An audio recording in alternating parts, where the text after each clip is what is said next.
Jolly, teka. Kaya mo naman magpaliwanag. Sorry, Makmak.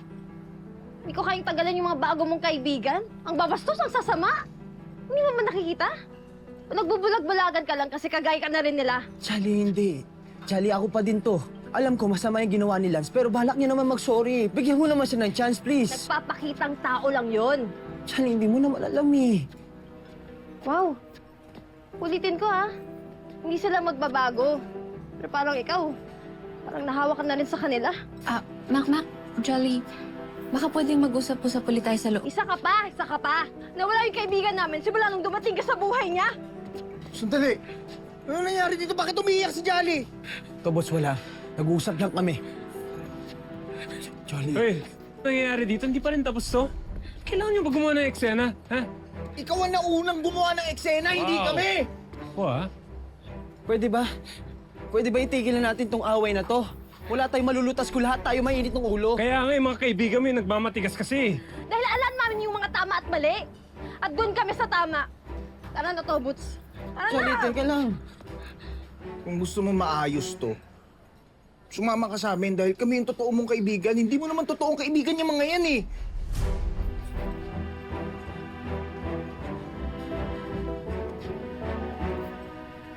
Pasensya na kayo ah. Hindi ako pwede umalis eh. Pwes, namili ka na talaga.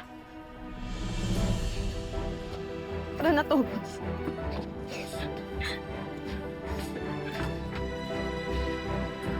Jolly, to, Butch.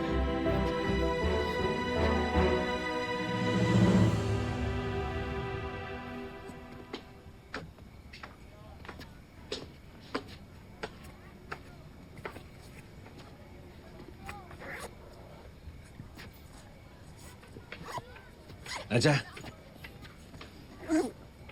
Nadja, kumusta yung lakad mo? Inaasikaso na ni Kaloy yung bagong sponsor ni Makmak. Balitaan na lang daw niya tayo. Maraming salamat ha. Saan? Kasi binibigyan mo pa rin ako ng importansya sa mga nangyayari kay Makmak. Bakit naman hindi? Tatay ka pa rin niya. Basta, maraming salamat pa rin. Alam kong hindi na natin mababago yung nangyari noon. Pero sana, tuloy-tuloy na maging maayos yung samahan natin. Wala nang lokohan. Wala nang kasinungalingan. Oo.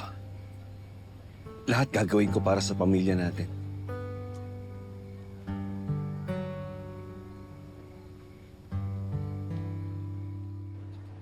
Makmak, I'm sorry sa nangyari. Chloe, wala kayong kasalanan. Pasensya na. Umalis yung mga kaibigan ko, pero aayusin ko to. Sana nga. Ipakita mo na lang kaya sa kanila na wala naman talagang nagbago. Puntahan mo sila later, tapos mag-heart-to-heart talk kayo. Mac, tingin mo ba pag kinausap mo pa sila may magbabago pa? They've already judged you, bro. Wala na. Lance, matagal ko na silang kaibigan. Hindi ko sila pwedeng pabayaan. Yes, I know. Pero kung mahalaga ka sa kanila, dapat pakinggan ka din nila. Papansin ko palagi mo silang kinoconsider.